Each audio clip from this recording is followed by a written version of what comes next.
प्रभु यीशु मसीह के नाम में आपको अनुग्रह और शांति मिले, अनंत जीवन की आशीष मिले। बाइबल में एक पुस्तक है जिसका नाम है नीति वचन।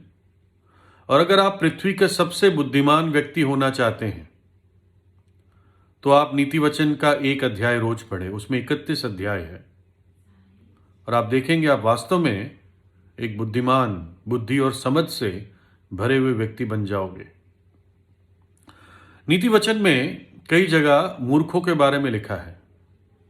इसलिए लिखा है कि मैं और आप ऐसी मूर्खता ना करें और मूर्खों सा व्यवहार ना करें, परंतु बुद्धिमान हो जाएं। नीति वचन 15-20 में बुद्धिमान पुत्र से पिता आनंदित होता है, परंतु मूर्ख अपनी माता को तुच्छ जानता है। 9-13 में मूर्खता रूपी स्त्री हौरा मचाने वाली है, वह तो भोली है और कुछ नहीं जानती। हौरा मतलब आवाज करना, बहुत हल्ला मचाना, टंटा करना, झगड़ा रगड़ा करना, दुखी रहना, कुड़कुड़ाते रहना। मूर्खता रूपी स्त्री हौरा मचाने वाली होती है, वह तो भोली है और कुछ भी नहीं जानती। 26-11 थोड़ा सा कड़वा है।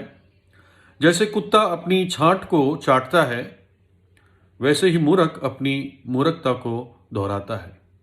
जैसे कुत्ता अपनी उल्टी को चाटता है, वैसे मूर्ख अपनी मूर्खता को दोबारा करता है।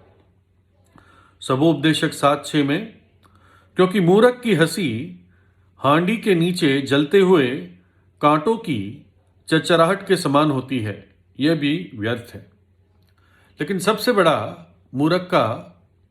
मूर्ख की परिभाषा बाइबल में दी गई है। मूर्ख ने अपने मन में कहा है, कोई परमेश्वर है ही नहीं, वे बिगड़ गए, उन्होंने घिनौने काम किए हैं, कोई सुकर्मी नहीं। परमेश्वर ने स्वर्ग में से मनुष्य पर दृष्टि की है कि देखे कि कोई बुद्धिमान, कोई परमेश्वर का खोजी है या नहीं। वे सब के सब भटक गए, वे सब भ्रष्ट हो गए, कोई सुकर्मी नहीं, एक भी नहीं। मूर्ख ने अपने मन में कहा, कोई परमेश्वर है ही नहीं। और उनका जीवन कैसा था? वे बिगड़ गए, उन्होंने घिनौने काम किए हैं, कोई सुकर्मी नहीं, एक भी नहीं। ये मूर्ख की परिभाषा है।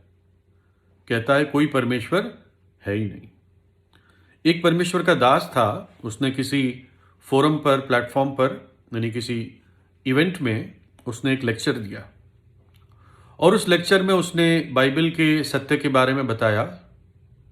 कैसे बाइबल एक सच्चे और जीवित परमेश्वर के बारे में बात करती है जो हमारा सृष्टि करता है। ना केवल वो सच्चा और जीवित है, परंतु वो एक प्रेम करने वाला परमेश्वर है, अनुग्रह करने वाला परमेश्वर है।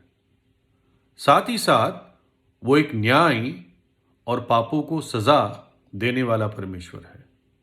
सबसे ऊपर वो पवित्र है। बाइबल एक ऐसे परमेश्वर के बारे में बात करती है जो पवित्र है। उसको कहते हैं पवित्र पवित्र पवित्र। और इन बातों के बारे में वो जगह जगह लेक्चर्स देता था, है ना। और फिर बताया उसने कि किसी विशेष जगह पर जब गया था कि कैसे परमेश्वर मनुष्य की खोज में खुद मनुष्य बनकर आया, है ना। इस धरती पर उसने एक बालक का रूप, बालक होकर जन्म लिया कुंवारी के जरिए,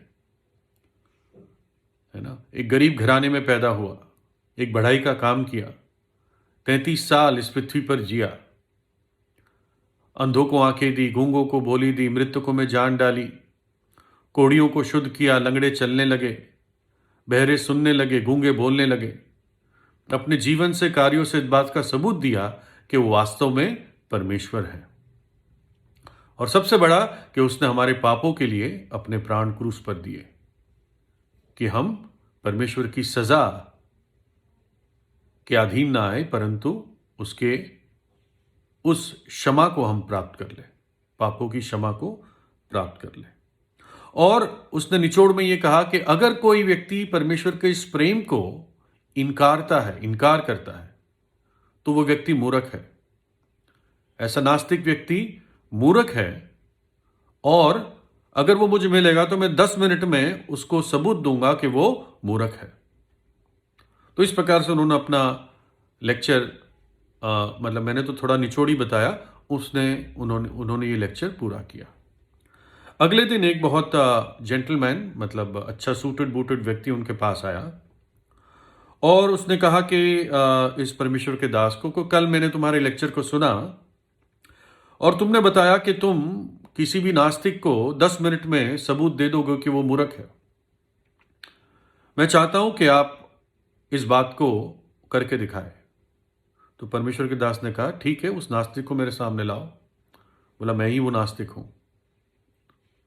तो परमेश्वर के दास ने अपनी घड़ी को देखा और उनसे पूछा कि क्या तुम परमेश्वर और परमेश्वर के प्रेम का इनकार करते हो?